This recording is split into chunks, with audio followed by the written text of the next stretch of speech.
One day, Gautam Buddha was addressing his followers.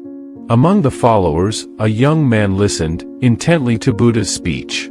At the end of the speech, the young man went to Buddha and bowed to Buddhadev and said, "O Gurudev, I have different thoughts. It's not always anxiety.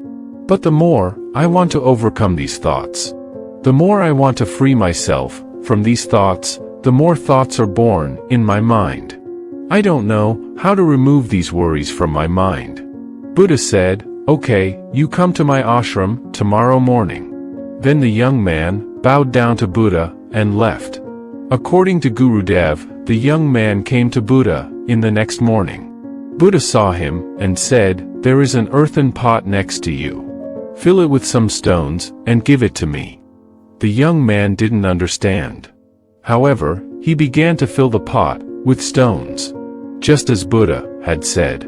After a while, when the stone was full, he forwarded the stone-filled vessel in front of Buddha. Then Gautam Buddha said to him, "Once again, you fill some stones in that pitcher." Since the pitcher was already full, as soon as he filled another stone or two, the pot was filled, and the stone began to fall on the ground. Then Buddha saw it, and said, "Stop now." So he came towards the young man and addressed him, saying, "Suppose this earthen pot is your mind, and these stones are the thoughts of hope in your mind. Now you take the stones out of the pitcher one by one." After all the stones have been taken out, the young man said, "Buddha looked at the essence of your words. I understand that someday you want to say that each of us should first empty his mind." Gautam Buddha looked at the young man and smiled a little and said that our minds are all with this clay pot. It's possible to fill this pitcher with stones, but not in your mind. Then the young man said to Buddha, "Then Gurudev, what should I do now?" Buddha said, "You do one thing. Fill 2 stones, and take out 4 stones in this pitcher. If not, fill 4 stones, and take out 8 stones." The young man was surprised to hear this, and then the young man looked at Buddha's face and said, "How is this possible? Are you kidding me? If I fill 2 stones in the pitcher, so 2 stones will come out of there. It is possible to fill 5 stones in the container, and from there it is possible to make more than 12 stones. It's a not magical pitcher anymore." Then Buddha said, "You are right that it is not a magical pitcher. But your mind was magical." Then the young man said, "How?" Buddha said, "Now listen carefully to me. When a thought comes to your mind, and you want to get it out of your mind, then again, 2 new thoughts about it were born in your mind. And in this way, no matter how much you fight with your mind, one thought after another keeps coming. And you can't free yourself from the illusion of this thought, even after you've tried 100 times. You can take all the stones out of this earthen pot if you want, but you can never empty your mind by taking these thoughts out of your mind." Hearing this, the young man was a little disappointed, and said, "Will we never be able to get out of this trap of thought? But Gurudev, you once said that there is a solution to all problems. And isn't there a solution to this big problem that thousands of people like me are constantly facing?" Buddha said that of course there is.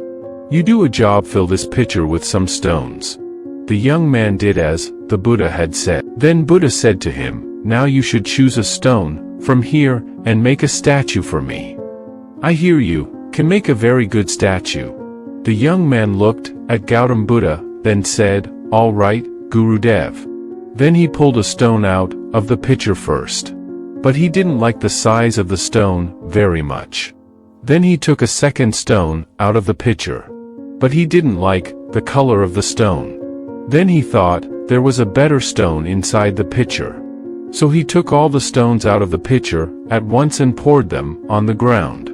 But seeing so many stones at once, he became confused, and could not understand with which stone he would make a good statue of Buddha. Buddha observed this for a long time, then he came up and handed over a stone lying there to the young man, and said, "Now, you build a statue with this stone. Suppose this is the only stone and you have no other stone. If you have to make a statue, you have to make it with this stone, alone, and you have no other option. The young man then started making idols out of Buddha's hand, with stones. After a while, he made a statue of himself that surprised himself, and he thought that it might be the best statue he had ever made in his life. Then Buddha took the statue from the young man's hand, and said that the statue was made very beautifully. Once again, he said, that when we have so many paths open, we do not know which way we need to go. I forget to choose between the thoughts that come to mind, as to what is right and what is wrong. Sometimes it seems that the first is wrong, and sometimes the second does not seem to be just the first one is wrong. We waste a lot of time thinking about 7 or 5 in this way. But we just have to give importance to any one idea and move forward with it. I have to think, that's the only thing I do right now. I don't have any second thoughts or options beyond that. However, it will be possible for us to build beautiful statues, even with small, colorless stones.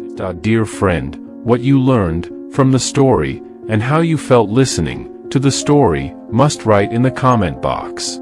If you like the story, then give a like core. And if you have not subscribed to the Power of Positive Story channel, then please subscribe to our channel and hit on the bell notification. Thank you so much for patiently listening to the whole story.